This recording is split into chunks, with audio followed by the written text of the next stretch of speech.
हम पे शौक करके खुद तू रोवा हरवावा हम पे शौक करके का तू पावेलू हमार नंबर तू ब्लॉक करके का तू पावेलू हमार नंबर तू ब्लॉक करके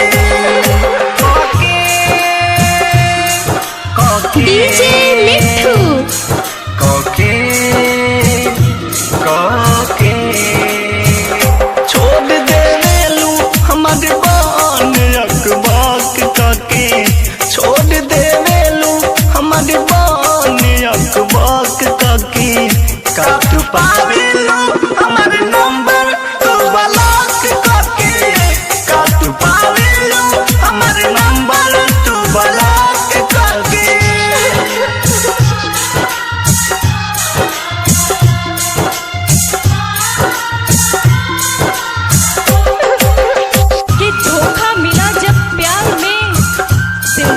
उदासी छा गई।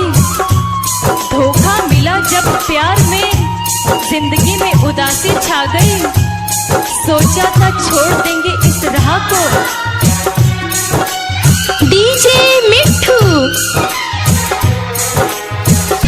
ई कवन प्यार कर हमरा त बुझाला ना कहल कुछ चाही मैसेज तोहरा लगे जाला ना ई कवन प्यार कर हमरा त बुझाला ना कहल कुछ चाही मैसेज तोहरा लगे जाला ना आज खुशियों की कोई बधाई देगा। निकला है चांद तो दिखाई देगा। ऐ मोहब्बत करने वालों देख के मोहब्बत करना।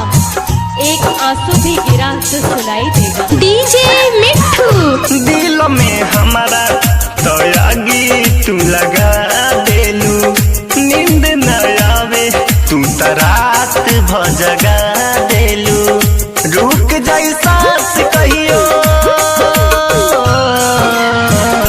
रुक जाई सांस दिल कहियो धक धक कके रुक जाई सांस कहियो दिल धक धक कके का तू पावेलू हमार नंबर तू ब्लॉक करके का तू पावेलू हमार नंबर तू ब्लॉक करके तुम्हें प्यार करने से तुमको नहीं रोक पाई लेकिन तुम मेरी फीलिंग्स को नहीं समझोगे। डीजे मिट्ठू आज के बाद मुझे अपनी शक्ल मत दिखाना।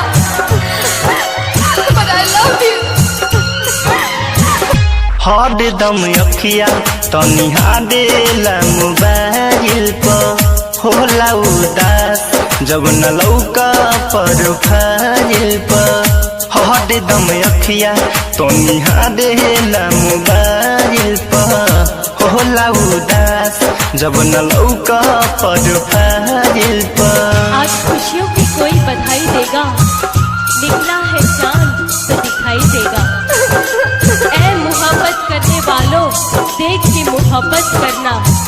एक आंसू भी गिरा तो सुनाई देगा। डीजे मिट्ठू रात दिन आ जाए अजनबी के रुआवेलू पहिले सऊदी तो तू 2 दिन बाद हटावेलू रोवे लागेलू